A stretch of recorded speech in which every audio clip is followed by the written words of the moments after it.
Tension has been escalating between both the US and Iran lately, and it all goes back to President Trump withdrawing from the Iran nuclear treaty. Just a few days ago, we heard of an Iranian air missile shooting down a US drone, and ever since then, there's been a lot of blame game going on between both the countries. We've seen Iran standing strongly with the stance of US violating its airspace and monitoring the Strait of Hormuz, whereas US on the other hand believes that the air vehicle had been flying in international airspace. Waqar, what's your take on it? Well, the Iranian version, as you said, is that the Americans were in Iranian airspace. The Americans say, no, we were in international airspace. One other key factor here is, in fact, that there was another plane with the US drone. And that plane had 35 US military personnel on it. It's called a P-8 plane. And according to many journalists who have been looking into the situation very closely, as well as an Iranian general, actually, they said that the actual goal, in their minds at least, was provocation. So if they had shot down a plane with US military members on it, then that would have been an escalation. But the Iranians at that point think that they were being trapped, so they shot down the US drone instead, which is, of course, unmanned. As Donald Trump famously said, is an unmanned drone. It didn't have any human beings on it. And what do you think, Waqar, is the major interest in all of this, American interest? What would you say? I think if we're looking at the history of US military actions in this region, it's war, isn't it? They like to encourage one war after another war. And they make a lot of money from selling weapons and from the military industry as a whole. So war is very good, actually, for the US economy in some ways. On the other hand, you could take the other point of view and say Iran is being provocative as well. As the other point of view, of course, in all of this. But at the same time, one has to question a country that is under sanctions. Just today, more sanctions have been put on Iran, just today itself. Why would a country under so many sanctions, under so much pressure, want to be even more provocative? You know what I mean? You would think that they would actually be looking for more friends. So logically speaking, does it make complete sense that Iran would, at this point in time, want more attention, negative attention, brought on itself? Right. And I'll ask you another question. What do you think if this tension escalates and there is some war sort of a situation between both the countries?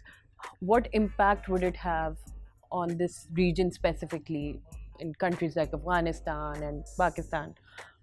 In what ways can it disturb this zone? Yeah, I mean, Iran is a superpower, isn't it, in this region? If we're completely honest, Iran is an extremely important country within this region. And any instability in Iran would have huge impact on places like Afghanistan, Pakistan, and others.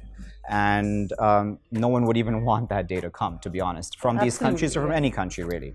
And I would say that, for example, and we can look at the statement that even the UAE, Saudi Arabia, and Norway, when they released that report after the tankers were attacked, they didn't name Iran in the report. They just said a state actor.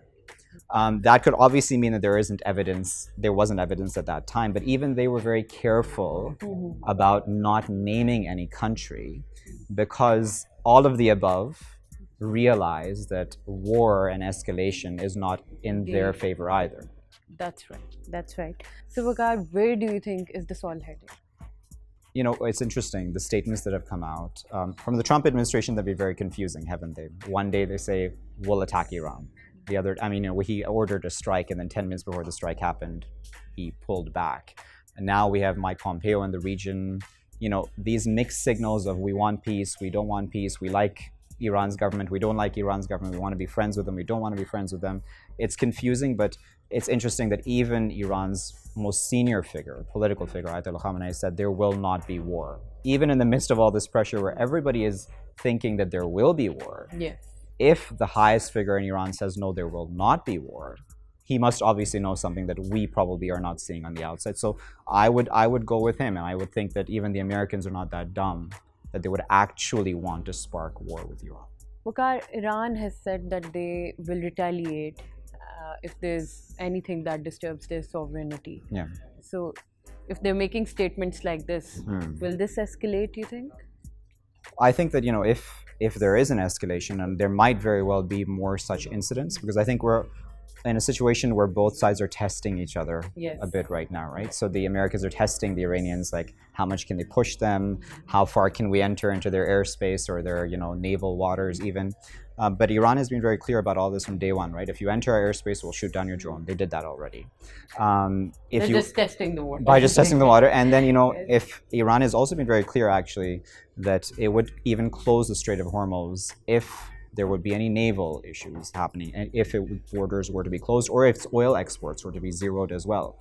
And that would be hugely significant, even more significant than a drone, because that would mean oil passages around the world, oil reaching other countries would be harder. And just today I was reading that we can see this change in economy happening already. Yeah. Oil prices going up, yeah. Yes, they're going up. So this is creating an impact. We can see definitely, because if you zero out, or you try to zero out Iranian oil, you need to compensate for that somehow elsewhere. And the Americans are certainly trying through their friends in the region and beyond, but will it be enough? Can Iran, as such a huge economy, be zeroed? Is that even practical? Right. Please share your comments on the prevailing situation between both the countries. Looking forward. You were watching The Drop. This is Ayesha. Noor.